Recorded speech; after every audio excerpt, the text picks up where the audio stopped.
Hey everybody, it's week 13. You know what that means, NFL time with my good buddy Arun, Shiva, and better known as Indian Cowboy over at Doc Sports.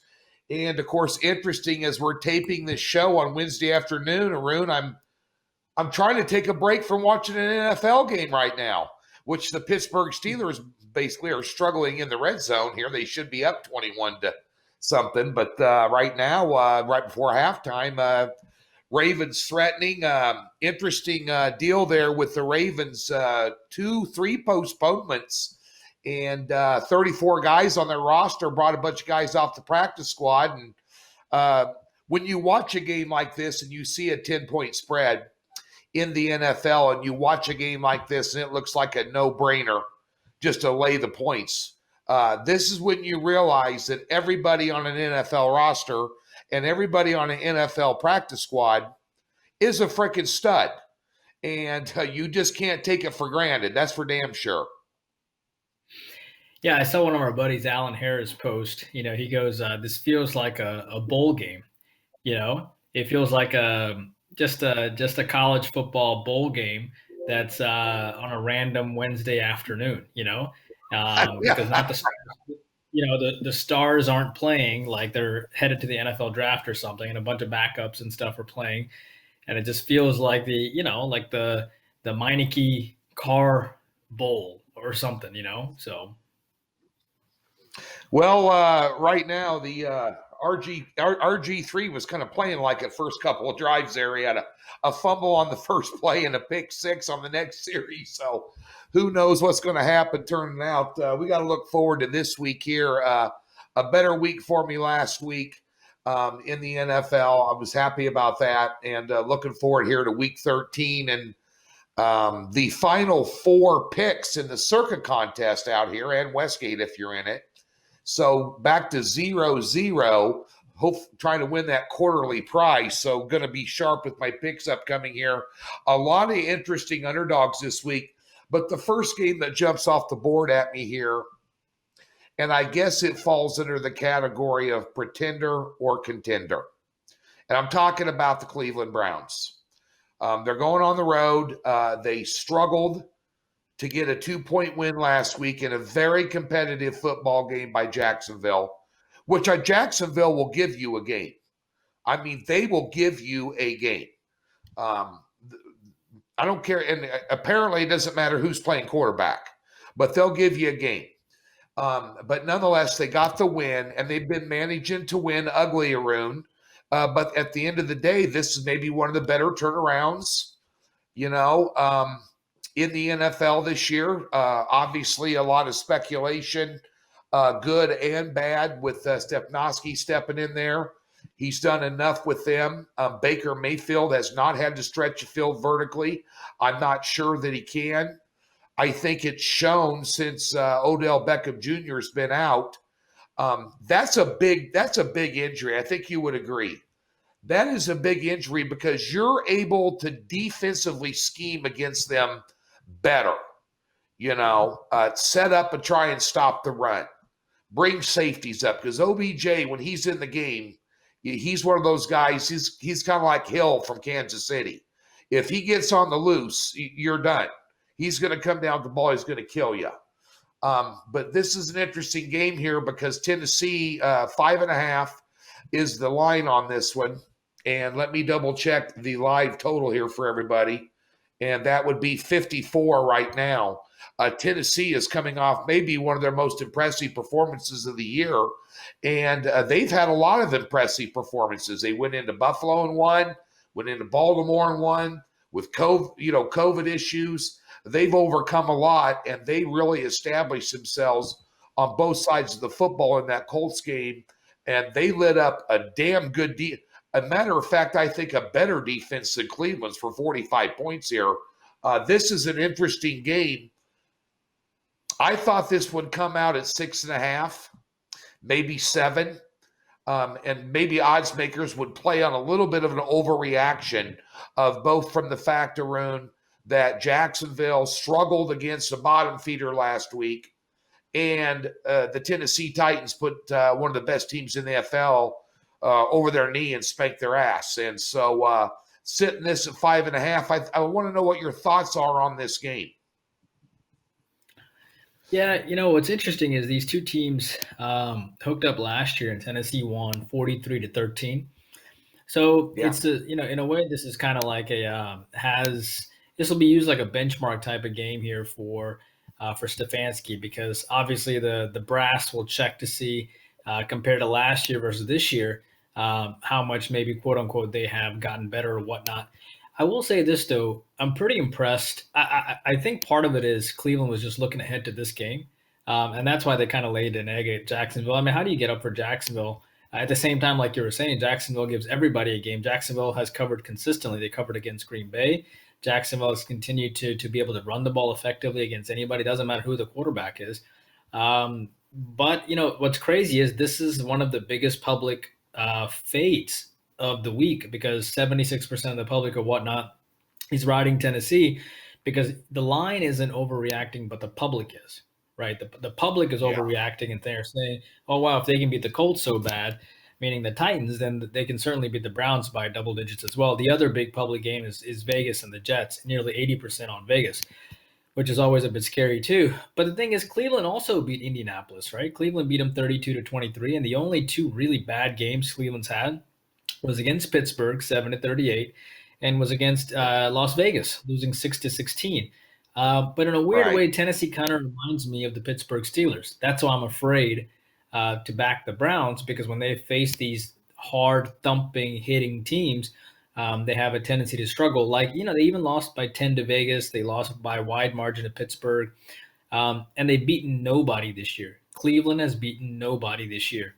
They beat Cincinnati, nobody. Washington, nobody. Dallas, nobody. Yes, the Colts are somebody, kind of. I mean, they're okay.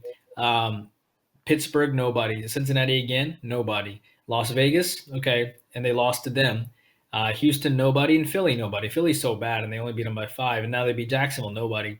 So Cleveland has literally beaten nobody, whereas the Titans, when they want to play, they show up. Beating the Ravens, Lamar Jackson is still an accomplishment. Beating the Colts with revenge by 19. Nearly beating the Steelers, only losing to them by 3 points. So, it's – you would want to – I typically like fading the public, but I can't take Cleveland here, even though they might sneak inside the number, even though the Titans might have a huge letdown. Something to take a lean on is maybe the over, considering that maybe the Browns are an active dog, and Tennessee might have to come back in this game. So I think that's why the total is so high at 54. So maybe a lean on the over, but for the most part, I'm staying away. I'll go steak and a beer with you here. I think the best play in this game is the under. You got the number 1 and number 3 rushing teams in the NFL. They're going to play to their strength in a big game like this. And those are clock-eating offenses. And bear in mind that the Cleveland offense is only 30th in the league in throwing the ball. They're not a good, and that's one thing why I think the spread's up there. If Cleveland is playing from behind, they're not a play from behind team. They don't have the pass game, not with Beckham Jr. not in there. Is Landry good? Yeah, then a couple other guys are good. Tight end's decent. But at the end of the day here, I think they're both going to try and slam the rock. And they're going to eat up a lot of that clock. I think 54. I had this power rated at 49, which is a 5-point overlay against the spread. If they have to play from behind and put up points late, the thing with Cleveland is I'm not sure they can. And they had to play from behind in that Raiders game, but then again, the wind was blowing 35 mile an hour, and it was 30 degrees out and raining and snowing and all kinds of stuff in that game. You're not going to have a weather issue down here. Maybe they'll fare a little better that way, but that's kind of how I see that one playing. I'm going to run Derrick Henry until the cows come home. If he's going to do what he did, he's a one-man wrecking crew. And this guy, the durability of this guy is unbelievable. You can count on your hand in his career in the NFL Tony, how many times he missed the ball game. You should know you're an Alabama boy. Yeah, you knew I had to bring that up. I forgot where he went to school. Where did he go to school again? That's right. Yeah, roll Tide, baby. Nice job on Auburn last week, by the way. The old Iron Bowl was like the plastic bowl last week for the Auburn Tigers. We had revenge because they always seem to get our number. You know what I mean? So we lost to them last year, so we had to kind of even the playing field again with the win this year. But yeah. Hey, one of the biggest line flips on that. By the way, folks, be sure to see that free $60 banner above our heads there. Click in the link in the description below and get yourself a free $60. You've never been a member at Docs, and get yourself hooked up with a college or pro football card this weekend. And some college basketball going on right now. Some great games today, matter of fact, as we're taping this. I'm missing out on, looks like Texas is beating the hell out of North Carolina at the moment, but nonetheless, good times. We got these tournaments on all day. NFL middle of the week. We got some action coming on. College football. So be sure and get over to Docs and check it out. And all of our football picks are up every Thursday at 3 Pacific. Next game here, and one of the bigger line flips on the board here, Arun. Look ahead line was Arizona Cardinals -1. They went and laid an egg last week. Some bad play calling at the end of the game by Kingsbury, gets out coached by Belichick. I believe I brought that up on the show last week. Anyway, look ahead line was -1 for Arizona at home against the Rams, who laid an egg against the 49ers, who seem to have their number. And Jared Goff turned into the Jared Goff we all knew and hated last year in this ball game. Now they're catching 3 points at home, total 48.5.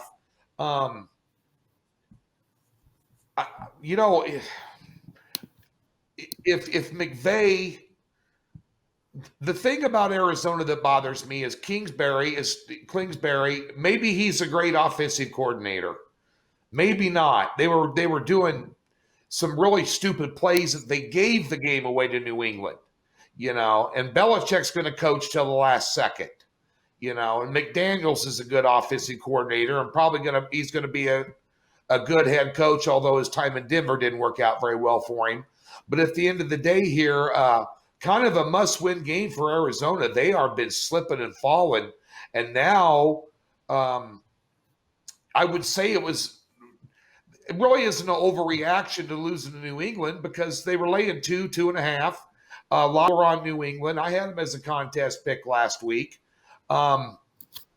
It doesn't surprise me that Bill Belichick was able to outcoach him. It wouldn't surprise me if Sean McVay does, but I think they have enough speed on offense to kind of get around this defense of the Rams, at least where they can operate and move the chains. And it looks like right now, at least last week, the Rams and Goff were exposed and reverted back to their old ways. This is a crucial game. It's a divisional game. It's absolutely crucial for Arizona in the standings here. This is a big ball game, Arun.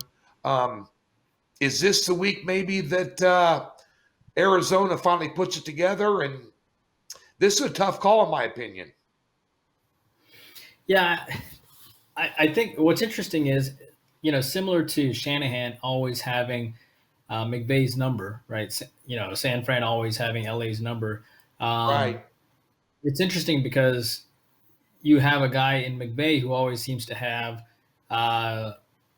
Arizona's number, right? LA has beaten this team the last 6 times. So he has Kingsbury's number. So he seems to kind of have his number. Just the coaching style is just, it's interesting, right? And the funny thing is, but Arizona always seems to have San Fran's number, right? So different coaches have different teams' numbers, so they each bounce around each other. So having said that, I think LA is going to get the better end of them here. LA hasn't really lost back-to-back games all year, to their credit. They lost to Buffalo, came back to beat the Giants. They lost to San Fran, as we talked about, came back to beat the Bears. But the Bears are like a $5 hooker. Everybody goes through the Bears. And then they lost to Miami by 11, and then they bounced back to beat Seattle by 7. So I like LA off of a loss here. Arizona just cannot beat a good team. They lost to Miami, they lost to Seattle, they lost to New England, they lost to Carolina, they lost to Detroit, and Detroit's not even that good.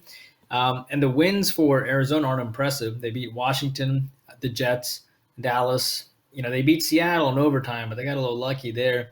And they beat Buffalo. That's fine, but Buffalo sort of laid an egg there too. I just don't really trust Arizona completely here. And I think and that Rams defense at the end of the day is phenomenal. And I think Jared Goff has got to play better. You have a guy here in Goff that First of all, the Rams only had 14 first downs in their last game. They played really bad. So I think that Yeah. itself will motivate them. Plus, Goff threw for 200 yards, no touchdowns, and 2 interceptions. He's going to play better. Yeah.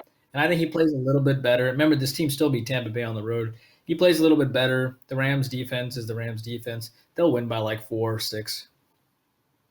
Yeah, you got the number 2 offense in Arizona going up against the number 2 defense in the NFL. And usually with some better coaching, defensive coordinator, give me the Rams. Their defense going to dominate probably. Surprisingly, if you take a look at Arizona, they're the 4th ranked offense rushing the ball in the NFL. And a lot of that comes from their quarterback, from Murray. The problem is, I think Murray's still hurt. They didn't run him much against New England, Arun. They stopped running him in the game before. He had like 5 rushes for 15 yards or something the game before that after he hurt his shoulder in that ball game, and he never really recovered fully. And I still think he's banged up, and they're protecting him and telling him not to take off when that is the key to their offense. And when he is not 100% healthy, being able to go out and run the ball and take some abuse and some hits, obviously he can run and slide, and he can outrun about everybody else on the other football team if he wants to. But I think it's affected their offense here a little bit. And I think in a big game like this, coaching rises to the top and defense rises to the top, and both those are an advantage to the Los Angeles Rams. And I tend to agree with you. Until Arizona can pull themselves up by the bootstraps, go out and, knock heads with the best teams in the league and learn how to win, and Kingsbury learns how to coach to win, I'm going to fade him in spots like this. I'm just going to have to do it. And let's just stick in L.A. right now as we got remember another the Buffalo game. And remember, the Buffalo game was a Hail Mary. They got lucky. Yeah, they got lucky winning that one. So, pardon me, I got a dry throat here. I don't know if you all are noticing this glass here. Yes, that is from McDonald's because, ladies and gentlemen, just like college basketball, the McRib is back. And I know it has 163 ingredients, and I allow myself 1 or 2 a year, and they're damn delicious. So that's what we had for lunch today, getting ready for the football game. Speaking of a coaching mismatch, here we go again. I said last week that Belichick would figure out a way to outcoach Kingsbury, which probably wasn't that hard. And it's not going to be that hard to outcoach Anthony Lynn this week. And here now you've got the Patriots, Arun, are finding ways to win ball games now. When everybody kicked them to the curb and left them for dead, and let's run over Bill Belichick, then let's back up over him, let's run over him again, because New England is the team that everybody hates to, loves to hate. But at the end of the day here, they're finding ways to win football games.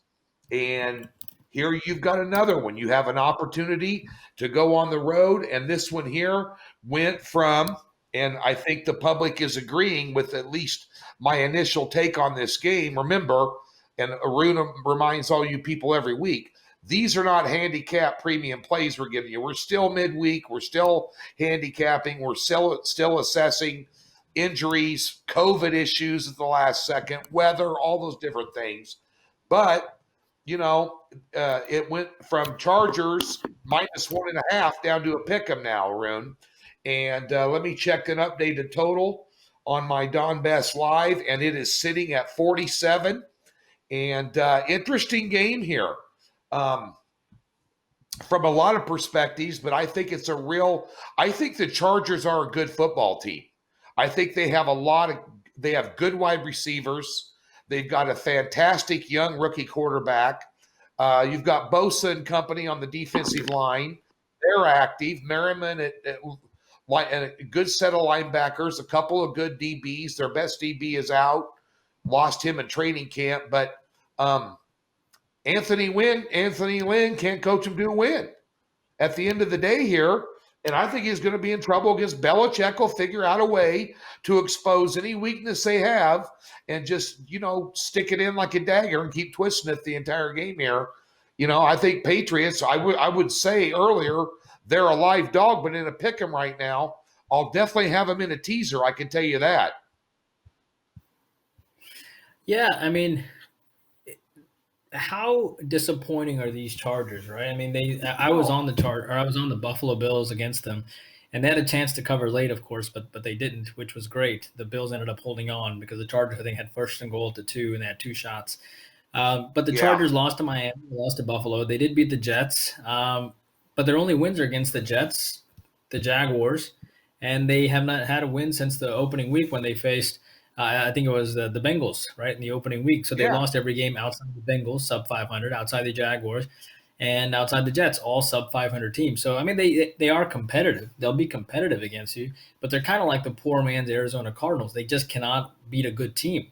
They have their spots, of course, but they can't beat a good team. They can't put it together. Whereas the Patriots can put it together, right? This is a team that can't score much, but at the end of the day, they still beat the Cardinals. They beat Baltimore by 6. As long as they can score 23 points, it seems like they can win ball games. And I think that's that number. If they can score 23 points, they lost to San Fran by scoring 6, Denver by scoring 12, Kansas City by scoring 10. But when they scored 23 or above, or even 20, they scored 20 against Arizona. That defense held on, and Baltimore was 23, and they held on, and the Jets was 30. I think at the end of the day, it's an odd line too. It's a lot of respect for the Chargers who haven't done much. I mean, I know. Would you be that surprised to see New England -2 if they opened up -2? I wouldn't. So, to see them as like a pick 'em, and maybe Anthony Lynn coaches for his job. Maybe that's what this is about. And the Chargers do have a better offense, but by far the Patriots, I think, have the better coaching and defense. And I'm also surprised to see the total this high. I think I wouldn't be surprised if it goes over. And the reason is because New England, I think, will have a better offensive performance. And I think LA will just pull out everything in the bag to try to save this guy's job. So I think it might be a surprising, kind of like what we saw with the Jaguars and the Browns, something like 25-27 or something. I don't know how if I had to take this game, and I might, the only way I could take it was New England. I mean, there's no other absolutely. way. I think and the other thing is New England needs this game more too. Yeah, they're 5-6. This will put them at 500. Right. You made a good point here. Who would be surprised if this was New England -2.5, -3, maybe even 3.5? If it opened up, you'd still have New England money. And now it's in a pick-up, and, at the end of the day, the Chargers, they have the third-ranked offense in the league, and they've got, some good defensive numbers. But at the end of the day here, I think the Patriots get this game. At the end of the day, I think the Patriots are the only way to look. And then you look at coaching, and there you go. We're going to get to the Monday Night Football game real quick. I just wanted to ask you a brief question, and let me look up the line here because I know you're an Atlanta Falcons boy. Falcons. What was? By the way, Raiders. What's going on? We called it, Tony. Yeah, I know, but we called it, but we didn't call it 43-6. I mean, the thing of it is you're paying Gruden $10 million a year, and that's how you you coach a team up with an interim coach against a team with their tail between their legs. I mean, you think about they had 3 wins going into that game. You came off of almost beating Kansas City twice, the best team in football, and you let them hang 43 on you. That's a Raiders rant. That's not a Falcons rant. Good job with the Falcons, but what surprised me the most, and just a quick comment out of you, I haven't seen much out of New Orleans other than playing a bunch of weak sisters with no passing game and getting by and winning games. You're not playing a team this week that doesn't have a quarterback. Matty Ice Ryan's a great quarterback, and he's got weapons all over the place, and yet they're laying 3 on the road here. This looks like a ripe spot for them to take a fall, Arun. The Saints. Remember Just we your called. thoughts on that game, real quick. Yeah, remember we called this 2 weeks ago. We said when Vegas was going to play Kansas City, we said, I think Vegas will do somewhat well against Kansas City, but then the next game when they play Atlanta, they're going to get thumped because it's a bad spot for them. And I think this is a bad spot for the Saints. Tony, in this part of the country, in the Southeast, this is a big rivalry. Someone will say Yeah. rise up and someone will say who dat. So it doesn't matter, what the record is. These two teams don't like each other. And remember, there was that whole trash talking situation between Roddy White and Sean Payton on Twitter. These two guys went at it back and forth. And Roddy White was like, this guy from, this glorified QB, Taysom Hill, who's a good player, by the way. He's on my fantasy team. This glorified running back is going to play, and we Falcons are going to eat him up. And, of course, the Saints won. So now the Falcons are looking back for some payback. I'm telling you, Raheem is looking to secure this job, and they are 4-2 with Raheem right now. And if they should have won the Lions game, Gurley just takes a knee. So really, they're 5-1, and they beat Carolina, and not a lot of teams. That's not an easy win to have. And they beat Vegas now, so they beat Minnesota now. So he's looking for feathers in his cap and saying that I can beat these type of teams. They are literally 4-2 and probably 5-1 with this guy. And you have to think that, New Orleans comes in. Yeah, they beat. I've been on New Orleans back-to-back weeks for my top play. But I think this is a game where you either take Atlanta, and keep in mind the Saints defense has given up just 12 points in their last 2 games. And if you go further back, they've given up 28 points in their last 4 games. That Saints defense is pretty good right now. But I think it's a bad spot for them. I think Atlanta's looking for revenge. Atlanta, at the end of the day, Matty Ryan didn't have a good game against them last time against the Saints. 230 yards, no touchdowns, 2 interceptions. I think the Falcons show up. I think you're going to get a great deal of effort from the Falcons. And I think the Falcons are going to try to make Taysom Hill throw. I don't think anybody's really done that yet. The 2 games the Saints have won so far they're not against difficult teams. Denver had 4 quarterbacks out. That's not that impressive. And New Orleans did beat Atlanta at home 24-9, but that was the first game with Taysom Hill. Now they've had some tape. Now the energy is kind of zapped away. So now it's different. So I like Atlanta actually. There you go.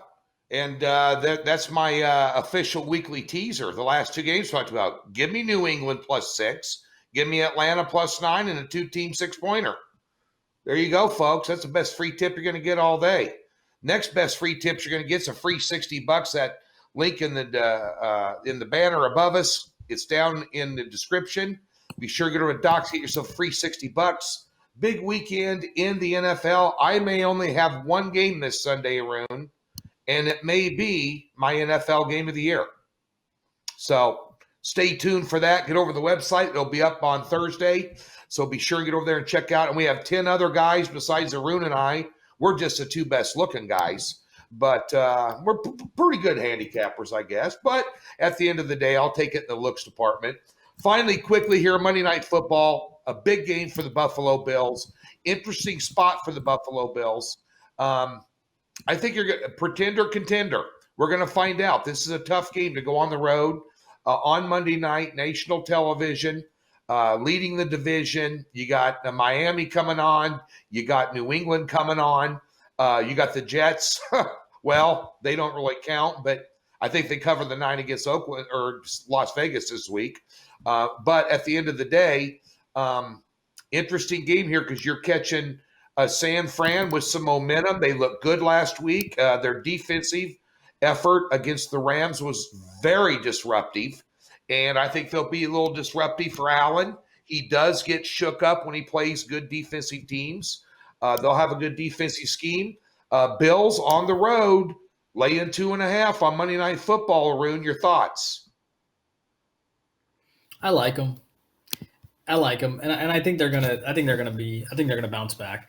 I don't really trust. I don't really trust Mullins completely, And the Bills, when the backs are to their wall, I mean, would you? And again, this goes back to our philosophy. You know how you and I constantly think, what would the line be if we think any differently? If the Bills are Right. -3 in this game, we wouldn't think any. We wouldn't bat an eye versus Right. -2. So Yeah, and they're that's the minus way I two kind of. now. They dropped a half a point. You've got some San Francisco money coming in. They've got half a point, and that's interesting. Yeah, and the Bills have covered 3 in a row. They did beat Seattle by 10. They put hung 44 on Seattle. They beat New England. They won 4 of 5 to their credit. And they were hung in against Kansas City too. The only game they got blown out was against Tennessee, but that was that COVID game with Tennessee, and Tennessee was mad at the world. San Yeah. Francisco hasn't really won back-to-back games except for twice this year. Um, but they always play hard and they'll have a good game plan and blah blah blah. But I think at the end of the day, who's the better quarterback? And Allen is the better quarterback. And who's the better coach? Shanahan's probably the better coach. However, the talent-wise, the Bills exceed the Niners here, and it depends on who the signal caller is. And the game that San Fran beat the Rams with, um, eventually your quarterback is going to have to make a play in the fourth quarter. And I think Allen will do that here, especially in a game that's a spread of only 2 points. I think Allen will do that here, and I don't really trust Mullins to do that. They won that game, Tony, even though he passed for 250 yards. He didn't throw a touchdown, and he had an interception. So, Yeah. they won that game more because Goff played so bad because he threw for 200 yards and 2 interceptions. Do you think Allen's going to throw for more than 200 yards? I think so. I think he'll Yeah. probably throw a touchdown, maybe even 2. So I like the Bills.